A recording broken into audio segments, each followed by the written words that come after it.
Hello dear students, आज के इस वीडियो में हम लोग डिस्कस करेंगे UP board class 12 physics chapter number 3।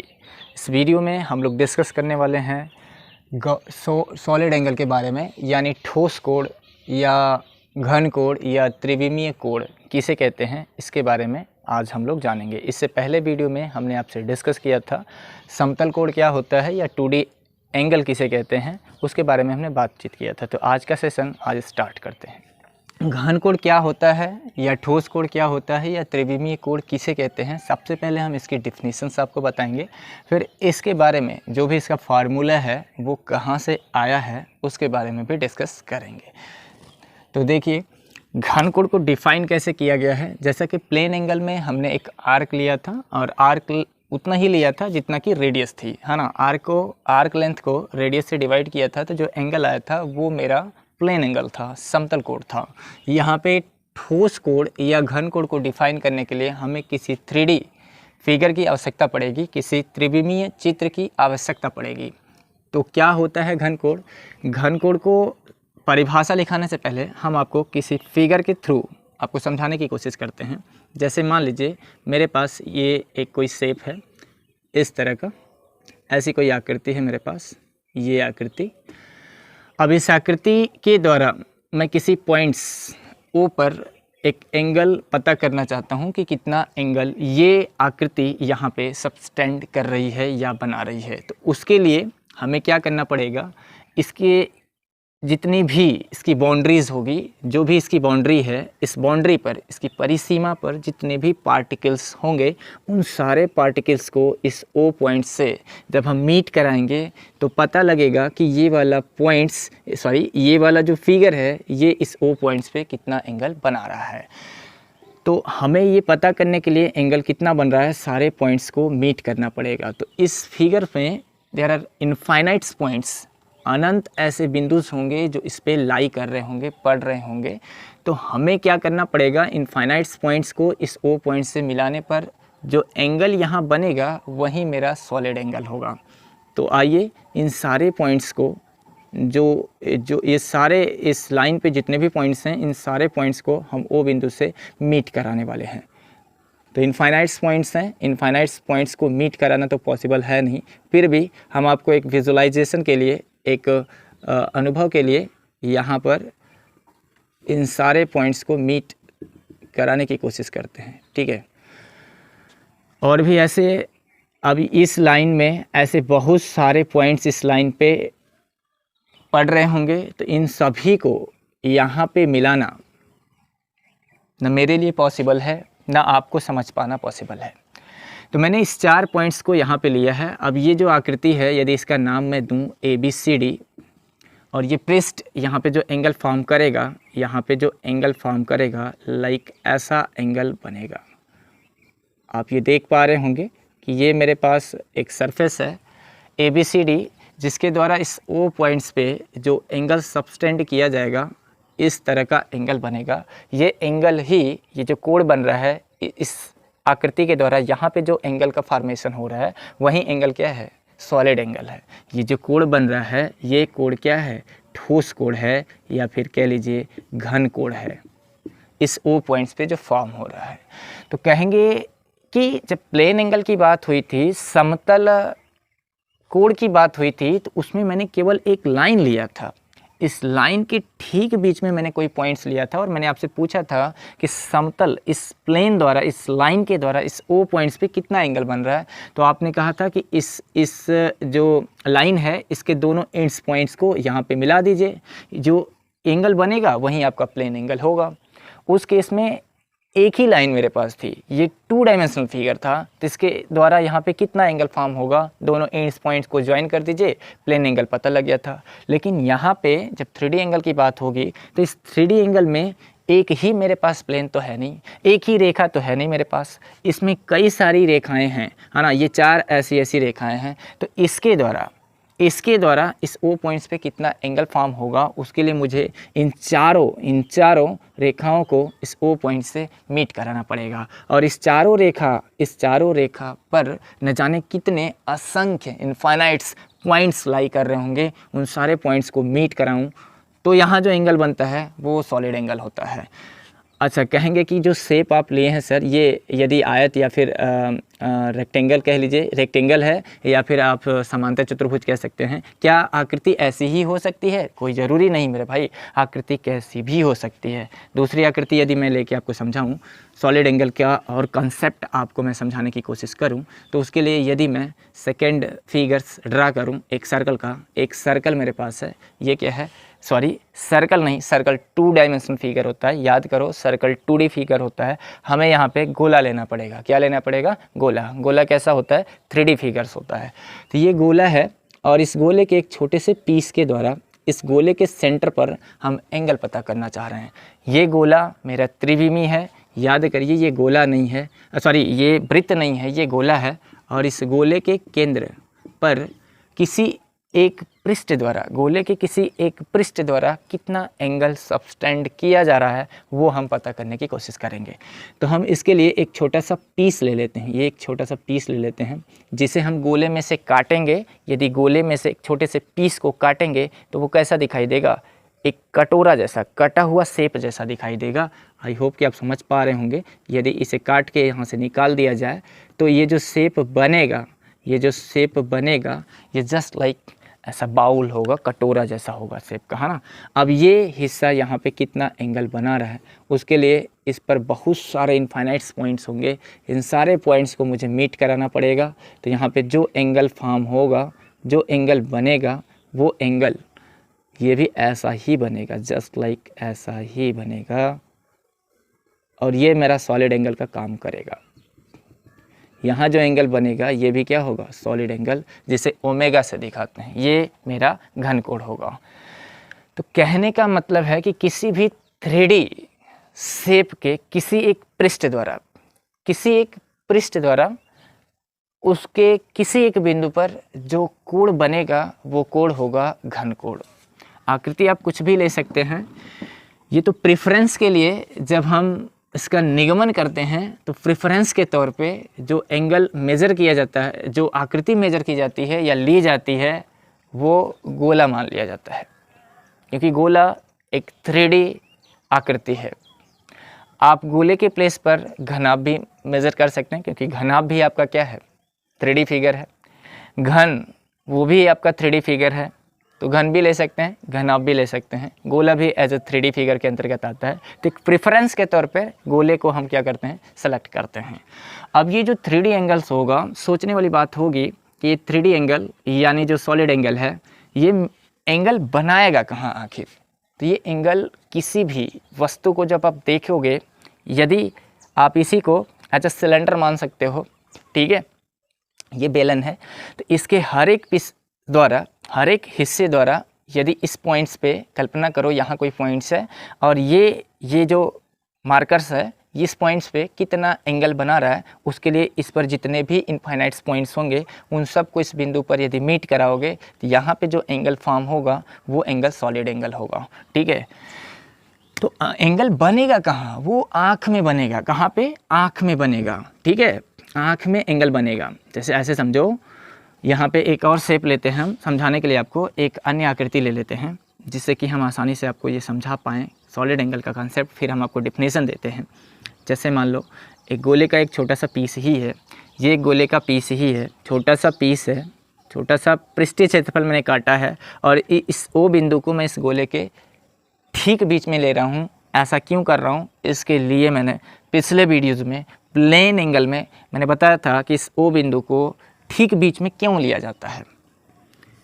तो देखो जी, अब ये जो ओ पॉइंट्स होगा, इस ओ पॉइंट्स पे हमें पता करना है कि कितना एंगल फॉर्म हो रहा है। तो इस पे बहुत सारे पॉइंट्स हैं, इनफाइनाइट्स पॉइंट्स हैं। इन इनफाइनाइट्स पॉइंट्स को हमें इस पे क्या करना होगा? मीट कराना होगा। सॉरी, ये ऐसे ही होगा। ठीक है, ऐसे न जाने कितने ऐसे एंगल्स होंगे, ऐसे पॉइंट्स होंगे जो जिन्हें इस पर मिलाने पर जो एंगल का फॉर्मेशन होगा, ये एंगल आपका सॉलिड एंगल कहलाएगा। सॉलिड एंगल कहलाएगा, यानी इसे ठोस कोण या फिर घन कोण कह सकते हैं। तो यहाँ पे जैसा भी शेप होगा वैसे शेप का यहाँ पे एंगल का फॉर्मेशन होगा।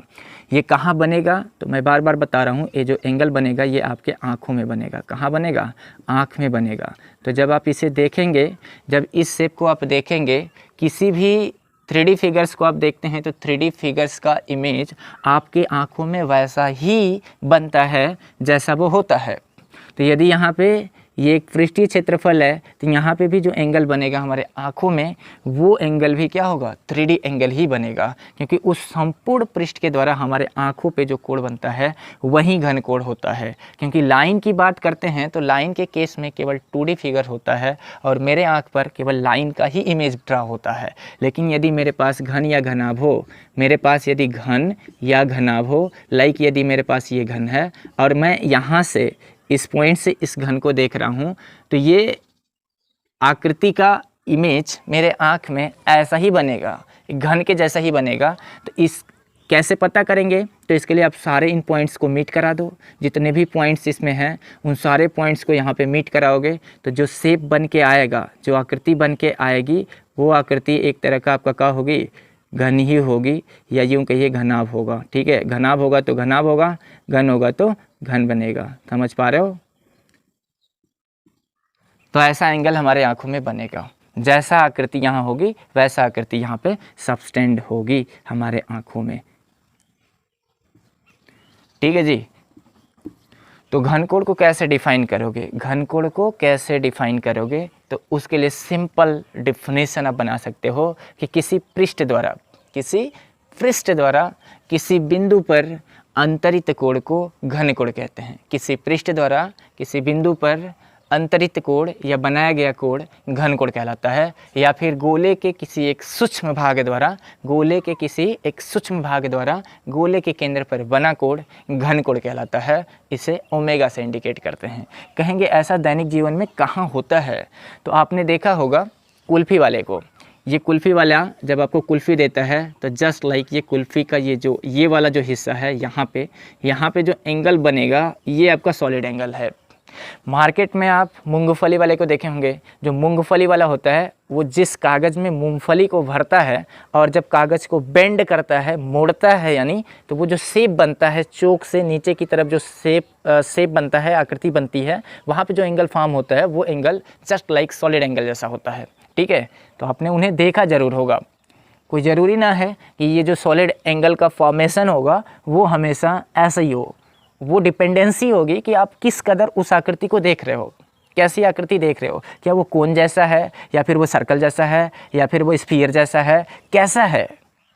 तो ज़्यादातर हम लोग कोन वाला हिस्सा, कोन जैसा शेप देखे हैं, मूंगफली वाला, आइसक्रीम वाला, चने वाला, ये सब जिस कागज़ में मूंगफली या चने को मोड़ के देते हैं उसके किनारे पर यहाँ पे जो एंगल बनता है दैट इज़ सॉलिड एंगल, वो ठोस कोण होता है।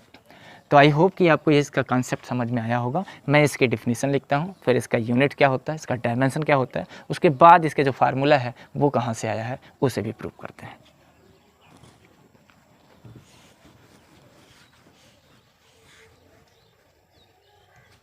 तो देखो जी, तो घन कोण की परिभाषा मैं यहाँ लिख रहा हूँ, किसी पृष्ठ द्वारा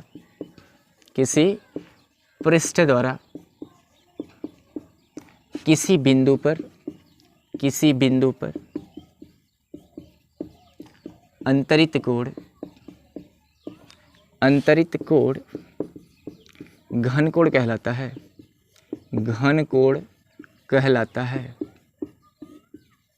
या किसी गोले के एक सूक्ष्म भाग द्वारा गोले के केंद्र पर, किसी गोले के सूक्ष्म भाग द्वारा, या फिर यहाँ पर लिख सकते हैं किसी गोले के पृष्ठीय भाग द्वारा, पृष्ठीय क्षेत्रफल द्वारा, गोले के पृष्ठीय क्षेत्रफल द्वारा गोले के केंद्र पर बना कोण घन कोण कहलाता है। बना कोण घन कोण कहलाता है। इसे ओमेगा से दर्शाते हैं। ठीक है जी, इसका सूत्र क्या होता है, मैं नीचे इसका फार्मूला राइट डाउन कर रहा हूँ। ओमेगा इज इक्वल टू होता है a/r²। Omega is equal to क्या होता है, a/r²।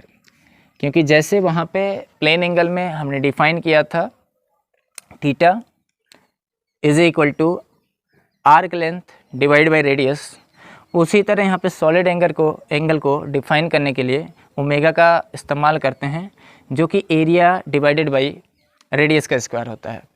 रेडियस का स्क्वायर इसलिए यहाँ पे करते हैं क्योंकि यदि हम एरिया अपान आर रखेंगे तो इसका एक यूनिट आ जाएगा मीटर, जबकि हमें पता है कि जो सॉलिड एंगल है या फिर जो एंगल होता है, तो एंगल का जो यूनिट्स होता है वो तो रेडियन होता है, और यहाँ पे सॉलिड एंगल का जो यूनिट्स होता है वो स्टेरेडियन होता है।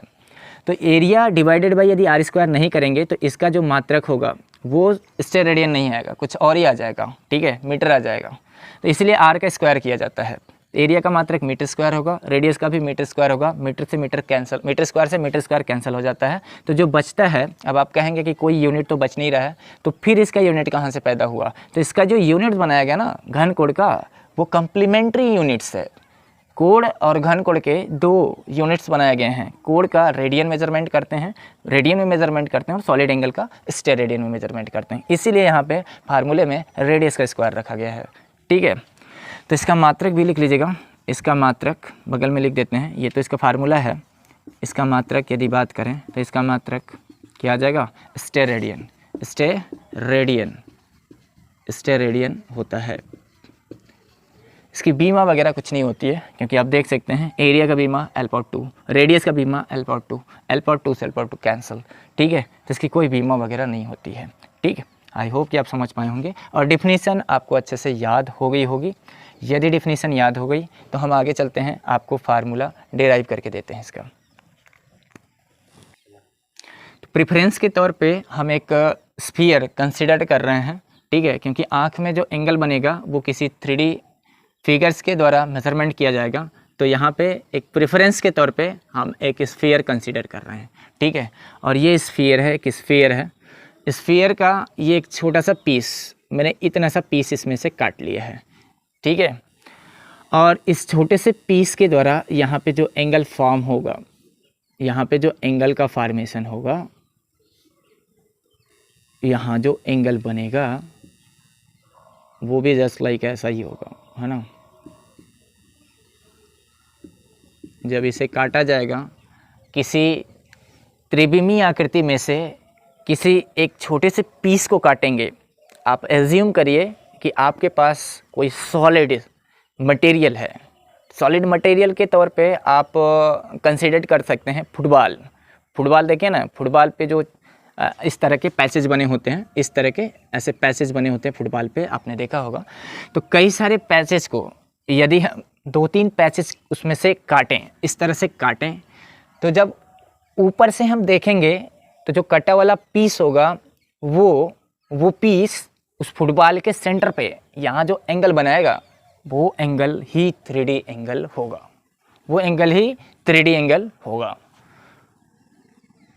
फुटबॉल के अलावा आप कोई और भी सॉलिड फिगर्स कंसिडर कर सकते हैं, ठीक है। फॉर एग्जांपल के लिए मैंने समझाने के लिए आपको फुटबॉल का एग्जांपल लिया है।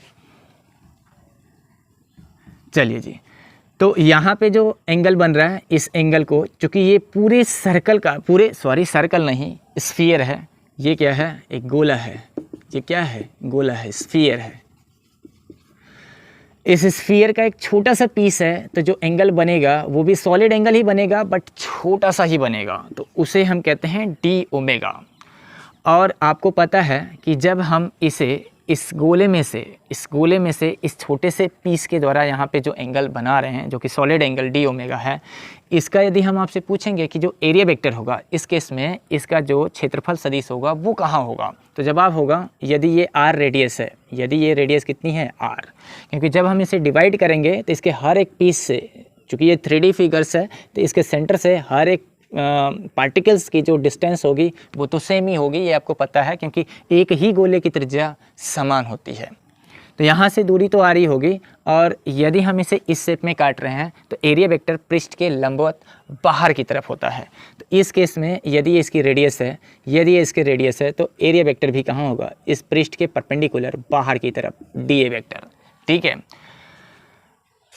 ऐसे समझो। यदि ये बड़ा सा स्फीयर है, यदि मेरे ज़ुबान से कहते कहते बार बार यदि स्फीयर के जगह सर्कल निकल जाए तो आप उसे सर्कल ना समझें, क्योंकि हम बात यहाँ सर्कल की नहीं, हम स्फीयर की कर रहे हैं। ठीक है, तो यदि ये पूरा गोला है, इस गोले में से मैंने छोटा सा पीस काट लिया, यदि ये गोला है और इतने छोटा सा गोला काटा, छोटा सा गोला काट लिया, अब इस गोले के द्वारा यहाँ पे जो एंगल बनेगा, यहाँ पे जो एंगल बनेगा वही एंगल का होगा, सॉलिड एंगल होगा, क्योंकि इस गोले पर तो ऐसे इनफाइनाइट पॉइंट्स होंगे ना, उन इनफाइनाइट पॉइंट्स को मीट कराएंगे तो जो एंगल बनेगा वो सॉलिड एंगल होगा। इसे डी ओमेगा से क्या करेंगे, इंडिकेट करेंगे। अब यदि हम आपसे कहें कि यदि ये जो मेरे पास कटा हुआ वाला पीस है, कटा हुआ पीस है, इस गोले का एक छोटा सा कटा पीस है, और इस गोले के कटे हुए पीस में, इस गोले के कटे हुए पीस में मैंने जो सेंटर पॉइंट एज्यूम किया था, इसमें तो मैंने इसके सेंटर पे लिया था, ठीक बीच में लिया था। इस बार मैं उस ओ पॉइंट्स को इसके ठीक बीच में नहीं लेता हूँ, कहीं ऊपर या नीचे ले लेता हूँ। तो मैं आपसे पुनः पूछूंगा कि ये आकृति यहाँ पे कितना घनकोण बना रही है, तो उसके लिए आप कहेंगे सर इस पे जितने भी पॉइंट्स हैं, इन सारे पॉइंट्स को से मीट करा दीजिए। ठीक है, इस पे जितने भी पॉइंट्स लाई कर रहे हैं उन सारे पॉइंट्स को मीट करा दीजिए। तो इस पे तो होंगे इनफाइनाइट पॉइंट्स। अब इनफाइनाइट पॉइंट्स को मेरे लिए मिला पाना और आपके लिए समझ पाना पॉसिबल नहीं है। ठीक है, फिर भी 2-4 हम मिला के यहाँ पे आपको समझाने की कोशिश कर रहे हैं। अब समझिएगा कि यदि ये टेढ़ा होगा, ये टिल्टेड होगा, क्योंकि इसका जब सेंटर जो है वो इसके मिड में नहीं है। यदि मिड में नहीं है तो जाहिर सी बात है इसका जो एरिया वेक्टर होगा, वो तो कुछ टेढ़ा होगा। सही बात है, इसका जो एरिया वेक्टर होगा वो तो कुछ ना कुछ टेढ़ा होगा ना भाई। क्यों टेढ़ा होगा? यदि ये इस तरह से था तो इसके मिड पॉइंट में हमने ओ पॉइंट्स कंसीडर किया था, इसके ठीक बीच में। यदि मैं इसको टेढ़ा कर दूंगा, थोड़ा सा टेढ़ा, तो एरिया वेक्टर भी तो टेढ़ा हो जाएगा थोड़ा सा।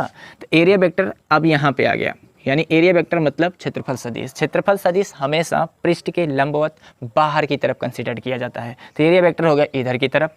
अब इस एरिया वेक्टर और ये जो लाइन है जो इस स्फीयर की रेडियस होगी, इनके बीच का जो एंगल्स होगा, ये यदि हम थीटा कंसीडर करें, और यूनिट वेक्टर, ठीक है, क्षेत्रफल सदिश इधर है और इसका जो यूनिट वेक्टर होगा एन कैप, वो इस एरिया वेक्टर के साथ यदि थीटा एंगल फॉर्म कर रहा है, तो इस एरिया वेक्टर का हम आपसे हॉरिजॉन्टल कंपोनेंट पूछेंगे, है ना, क्षैतिज घटक पूछेंगे। तो इधर की तरफ कौन आ जाएगा? इधर आ जाएगा D A cos of theta.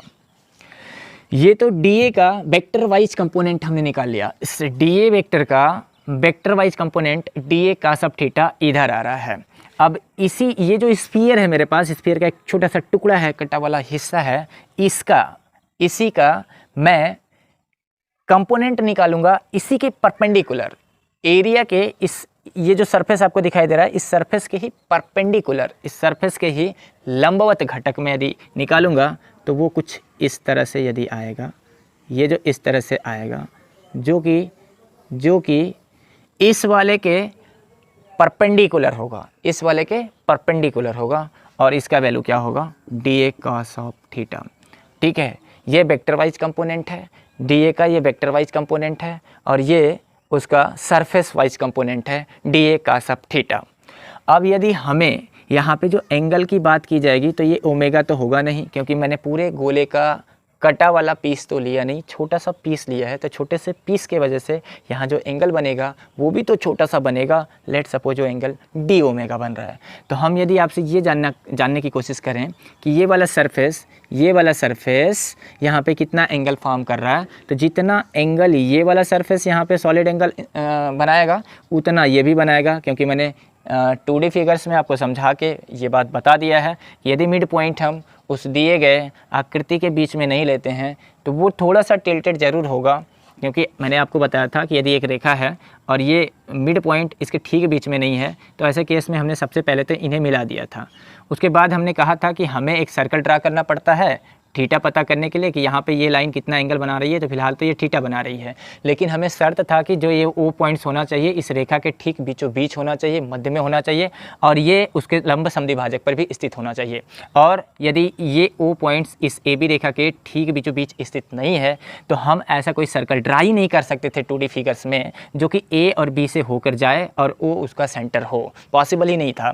तो ऐसे केस में हमने क्या किया था कि ओ ए को मैंने सेंटर माना था, ओ ए को मैंने सेंटर माना था, मतलब ओ को केंद्र मान के ओ ए रेडियस का एक आर्क अपने प्रकार में डिवाइडर में भर के मैंने एक चाप लगाया था, है ना, जो मान लीजिए जितना बड़ा ओ ए है उतना बड़ा ये भी आ जाएगा। लेट सपोज इसे सी करें तो इसे मैंने मिला दिया था, ठीक है। अब हमने कहा था कि अब हम इस ए बी द्वारा जितना एंगल यहाँ बन रहा है उतना ही एंगल ए सी भी बनाएगा, तो एंगल तो सेम ही आएगा, लेकिन ये ए सी ए बी लाइन कितना टिल्टेड हो गई थी तो उसे मैंने अल्फ़ा मान लिया था वो समझाने के लिए। बाद में मैंने इसका वैल्यूज़ निकाला था जो कि आया था डी एल का सब थीटा बाई आर।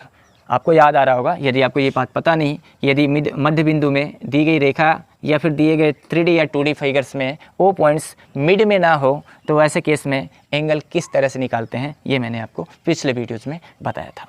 तो फिलहाल के लिए यदि ये टिल्टेड है, ये थोड़ा सा टेढ़ा हो गया, तो एरिया वेक्टर इधर की तरफ आएगा और इसका vector wise component D A का सब थीटा इस साइड आएगा। अब यहाँ पे जो एंगल बनेगा इसके द्वारा वो भी यदि डी ओमेगा है तो इसके हम परपेंडिकुलर कंपोनेंट लेंगे जो कि डी ए का सब थीटा आएगा, वो इसके सेंटर से जो डिस्टेंस कवर्ड करेगा वो हमने मान लिया आर है। कितनी है? आर ही है। कितनी है? आर है। तो कैसे निकालेंगे डी ओमेगा को वैल्यू?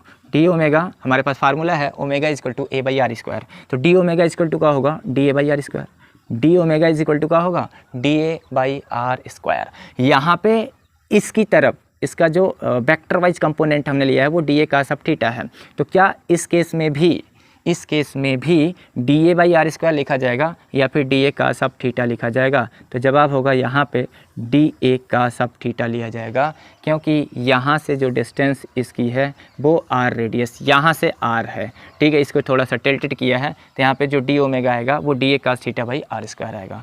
इस केस में यहाँ पर जो एरिया वेक्टर था और यूनिट वेक्टर था दोनों एक ही तरफ थे, जिसके वजह से एंगल कितना आया था? ज़ीरो। एंगल ज़ीरो आया था, तो आपको पता है कि डी ओमेगा का जब वैल्यूज़ फाइंड आउट किया जाएगा तो डी ए कास अब थीटा बाई आर स्क्वायर करेंगे तो कास थीटा का मान कास ज़ीरो आएगा और कास ज़ीरो का मान 1 होता है, तो यहाँ पे जो एंगल आएगा वो D A by R square ही आ जाएगा। D omega equal to D A by R square आ जाएगा जब ओ पॉइंट्स उस दिए गए कटे हुए पीस के ठीक बीच में हो और एरिया वेक्टर और यूनिट वेक्टर दोनों एक दूसरे के पैरेलल हों, पैरेलल नहीं, एक दूसरे के संपाती हों। पैरेलल भी होंगे तब के केस में जीरो ही बनेगा, तब के केस में भी थीटा क्या बनेगा? जीरो ही बनेगा। तो यदि ये दोनों एक दूसरे के पैरेलल या फिर कोइंसिडेंट होते हैं, संपाती होते हैं, तो उस केस में एंगल ज़ीरो बनेगा। तो यहाँ पे चूँकि ओ पॉइंट्स ठीक बीच में था इस वजह से D omega equal to D A by R square इस्तेमाल करेंगे। यहाँ पे थोड़ा सा टिल्टेड था, इस वजह से हमने इसके परपेंडिकुलर कंपोनेंट लिया है जो कि डी ए का सब थीटा आएगा। तो यहाँ पे हम D omega equal to D A cos theta by R square का इस्तेमाल करके सॉलिड एंगल को फाइंड आउट करेंगे। तो आई होप कि आपको समझ में आया होगा घन कोण क्या होता है और कैसे होता है। अब हम आपको ये बताने वाले हैं कि यदि किसी पृष्ठ द्वारा सर्कल फिर कह रहा हूँ मैं, स्फीयर की बात कर रहा हूँ, स्फीयर के सेंटर पर पता करना हो कि किसी 3D फिगर द्वारा स्फीयर के सेंटर पर कितना एंगल फॉर्म किया जाता है, तो वो कैसे निकालेंगे अभी बताते हैं। तो आइए निकालते हैं गोले के केंद्र पर बना घनकोण। ये मेरा गोला है, इसके सेंटर पर कितना एंगल फॉर्म होगा, तो उसके लिए मैं सबसे पहले तो एक छोटा सा पीस ही लूँगा और इस छोटे से पीस के द्वारा यहाँ पे कितना एंगल फॉर्म हो रहा है उसके लिए हम सबसे पहले क्या करेंगे, सबसे पहले हमें पता है कि D omega is equal to D A by R square होता है छोटे से पीस के वजह से। यदि हमें निकालना है कि ये पूरा शेप, ये जो पूरा इसका पृष्ठीय क्षेत्रफल है वो इस ओ पॉइंट्स पे कितना एंगल फॉर्म कर रहा है, तो उसके लिए हमें करना क्या पड़ेगा, उसके लिए मुझे दोनों तरफ इंटीग्रेशन करना पड़ेगा, है ना। डी ओमेगा का इंटीग्रेशन और D A by R square का भी इंटीग्रेशन करना पड़ेगा, ठीक है। डी ओमेगा का इंटीग्रेशन ओमेगा आ जाएगा और यहाँ से इस सर्कल की जो रेडियस होगी वो तो कांस्टेंट होगी, भाई कहीं भी ले लो ना, छोटा सा पीस कहीं भी ले लो, सिमेट्री वाली बात करना, ऐसा नहीं कि कहीं पीस बड़ा कहीं छोटा ले लेना, दोनों जगह जितना भी इसमें जितनी भी आप पीसेज लेना चाह रहे हो, जितना भी टुकड़ा लेना चाह रहे हो वो टुकड़ा आप जितना मन उतना ले लो, बट यहाँ पे जो एंगल बने वो एंगल सेम लेना है, D omega D omega D omega. और रेडियस तो नहीं बदलने वाली है, आप चाहे कुछ भी कर लो, रेडियस तो एक ही सर्कल की या एक ही स्फीयर की रेडियस तो सेम ही होती है। तो रेडियस एज ए कांस्टेंट हो जाएगी, तो 1/r² बाहर हो जाएगा। और डी का इंटीग्रेशन करेंगे तो डी इसमें छोटे छोटे पीस हैं, एक छोटे से पीस का जो सरफेस एरिया है वो डी है, डी ऐसे डी इकट्ठा किया जाएगा तो पूरा क्या आ जाएगा, इस स्फीयर का एरिया आ जाएगा। इस स्फीयर का ये क्या है, ये गोला है, ये क्या है, गोला है। तो इस गोले का जो पृष्ठीय क्षेत्रफल होता है वो कितना होता है, तो 4πr² है अपान के r²। r² से r² कैंसिल होगा तो ओमेगा इक्वल टू कितना आएगा, 4π। तो किसी भी सॉलिड फिगर द्वारा, किसी भी गोले के द्वारा, गोले के किसी एक पृष्ठ द्वारा, ये गोले के संपूर्ण, ये गोले के किसी पृष्ठ द्वारा नहीं है बल्कि गोले के संपूर्ण पृष्ठ द्वारा गोले के केंद्र पर बना घन कोण है। तो मैं यहाँ लिख दे रहा हूँ कि गोले के संपूर्ण पृष्ठ द्वारा, गोले के संपूर्ण पृष्ठीय क्षेत्रफल द्वारा या पृष्ठ द्वारा गोले के केंद्र पर बना कोण कितना होता है, 4π रेडियन होता है, 4π रेडियन होता है। इस बात को आप याद रखिएगा कि गोले के पृष्ठ द्वारा गोले के केंद्र पर जो एंगल बनता है वो 4π रेडियन होता है। जबकि हमने